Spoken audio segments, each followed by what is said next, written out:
আজকে আমার আলোচনার বিষয় মেয়েদের বীর্যপাত হলে কিভাবে বুঝবো। দেশের এবং প্রবাসের ভাই বোনদের প্রতি সালাম। আসসালামু আলাইকুম। আমি প্রভাষক ডাক্তার রিক্তা পারভিন, হোমিওপ্যাথি এবং আয়ুর্বেদিক চিকিৎসক। চেম্বার সেবা হোমিও কমপ্লেক্স অ্যান্ড সেবা ডিজিটাল ল্যাব, উপজেলা মডেল মসজিদের পূর্ব পাশে, শিমুলিয়া, মাগুরা। আজকে আমার আলোচনার বিষয় মেয়েদের বীর্যপাত হলে কিভাবে বুঝবো। অনেক পুরুষ কমেন্ট করে থাকেন, অনেক স্বামী কমেন্ট করে থাকেন যে তার স্ত্রীর বীর্যপাত হয়, আমরা কি করে বুঝবো। মেয়েদের বীর্যপাত এটাকে কি বলে? এটাকে ফিমেল ইজাকুলেশন বলে।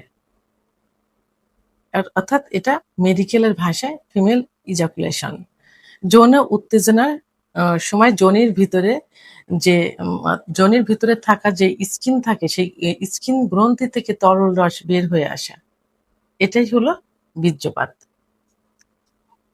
এই বীর্যপাতের মহিলাদের যে বীর্যপাত, এই বীর্যপাতের কালারটা অনেক সময় কিন্তু স্বচ্ছ হয়ে থাকে, প্রসাব মিশ্রিতর মতো হয়ে থাকে, প্রসাবের মতো হয়ে থাকে। আবার অনেক সময় কিন্তু দুধের মতো সাদা হতে পারে। মহিলাদের যে বীর্যপাতটা হয়ে থাকে সেটা কালারটা দুধের মতো সাদা হয়, অনেক সময় প্রসাবের মতো কিন্তু হয়। তাহলে আমরা কিভাবে বুঝবো যে মহিলাদের বীর্যপাত হয়েছে? তো বুঝার কিছু উপায় আছে। উপায়টা হলো যে হঠাৎ করে দেখা যাবে যে যোনিপথের ভিতর থেকে তরল রস নিঃসরণ হচ্ছে। এই রসটা অনেকটা দেখা যায় যে দুধের মতো সাদা। ঘন যে দুধ থাকে দুধের মতো সাদা। আবার অনেকটা দেখা যায় যে প্রসাবের মতো স্বচ্ছ। অনেক সময় ছিটকে যেয়ে কিন্তু এটা পড়ে। অর্থাৎ প্রসাব যেভাবে হয় এভাবে ছিটকে যেয়েও কিন্তু অনেক সময় পড়তে পারে। এবং পরিমাণে কমও হতে পারে, বেশিও হতে পারে।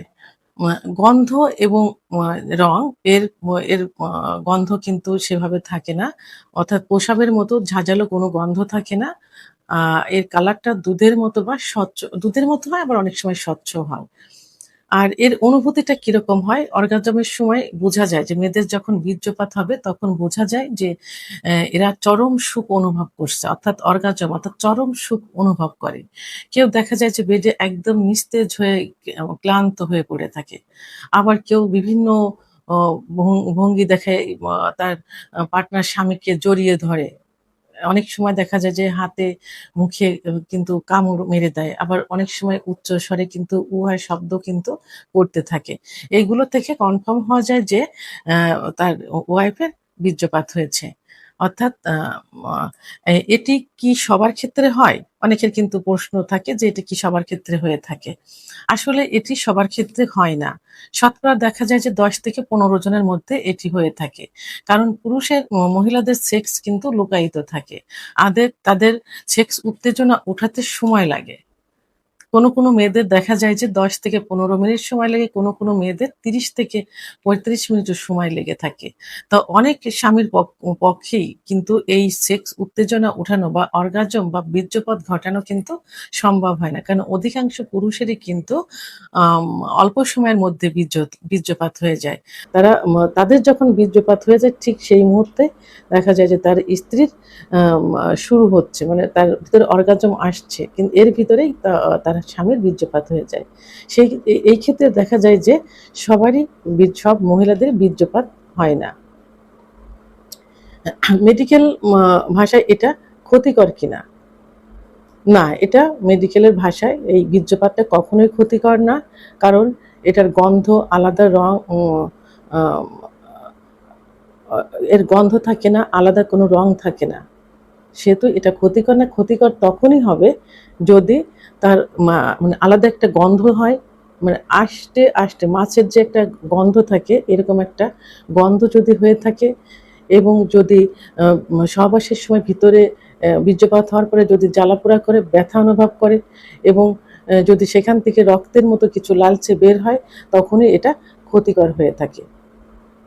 তো আর নরমাল ভাবে এটা ক্ষতিকর নয়। এটা সুখটা বয়ে আনে, স্বামী-স্ত্রীর সম্পর্কটা আরো মজবুত করে, ভালো করে চাহিদাটা স্ত্রীর প্রতি স্বামীর চাহিদাটা বাড়িয়ে দেয়। স্বামীর প্রতি স্ত্রীর চাহিদাটা বাড়িয়ে দেয়।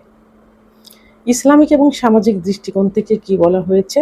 যে ইসলামিক দৃষ্টিকোণ থেকে আম আ যদি মহিলাদের বীর্যপাত হয় তাহলে এটি হাজ্জাতুল আকবর অর্থাৎ ফরজ গোসল করা। তো অর্থাৎ এটা হইলে ইসলামের দৃষ্টিকোণ থেকে অবশ্যই ফরজ গোসল করা তাদের জন্য ফরজ হয়ে যায়। অর্থাৎ গোসল করা তাদের জন্য ফরজ হয়ে যায়। আর সামাজিক দৃষ্টিকোণ থেকে যে স্বামী-স্ত্রী সহবাস করার পর যদি তারা গোসল না করে তাহলে অনেকে কিন্তু তাদেরকে একটু না অনেকটাই খারাপ দৃষ্টিতে দেখেন। কারণ তারা আ অনেক কিছু সকালে ঘুম থেকে উঠে যে নাপাক মনে হয়, নাপাক মনে করে বা নাপাকি সেটা হয়। তারা নামাজ পড়তে পারবে না, রোজা রাখতে পারবে না। প্লাস দেখা যায় যে ঘরের কিছু জিনিসপত্রে হাত দেওয়া যায় না। অর্থাৎ শুভ কোনো কাজ কিন্তু তারা করতে পারে না সামাজিক দৃষ্টিকোণ থেকে। তো এজন্য ইসলামিক যে নিয়মটা আছে সে নিয়মটা সহবাসের পর স্বামী-স্ত্রী বীর্যপাত হওয়ার পরে অবশ্যই গোসল করে নিতে হবে। তাহলে সামাজিকভাবে এবং ইসলামিকভাবে সে সুস্থ এবং স্বাভাবিক থাকবে। তো এখন সর্বশেষ একটা কথাই বলবো যে মেয়েদেরও কিন্তু বীর্যপাত হয়। এটা অনেকে বুঝতে চায় না, বুঝতে পারে না এবং এটাই কিন্তু চরম সুখ কিন্তু। আর এই সুখটা সব পুরুষে দিতে পারে না। কিছু, কিছু পুরুষ এই সুখটা দিতে পারে যারা দীর্ঘ সময় সহবাসে লিপ্ত থাকতে পারে। আর এই বীর্যপাত ঘটানোর জন্যই কিন্তু মেয়েরা দীর্ঘ সময় সহবাস করাকে পছন্দ করে। দীর্ঘ সময় ফোরপ্লে সহ দীর্ঘ সময় সহবাস। কারণ দীর্ঘ সময় সহবাস করলেই সেই মহিলাকে বীর্যপাত ঘটানো সম্ভব হয় এবং তখনই স্বামী-স্ত্রীর সম্পর্কটা মধুর হয় এবং আ সে মেয়েটা তার স্বামীর কি থাকে বাধ্য থাকে। কারণ মেয়েরা টাকা-পয়সা, বাড়ি-গাড়ি কিন্তু আ চায় না। চায় স্বামীর ভালোবাসা। ভিডিওটি সম্পর্কে যদি কোনো মতামত থেকে থাকে অবশ্যই কমেন্টের মাধ্যমে জানাবেন। আর ভিডিওটি ভালো লাগলে লাইক, কমেন্ট, সাবস্ক্রাইব করে আমার সঙ্গে থাকুন। আল্লাহ হাফেজ।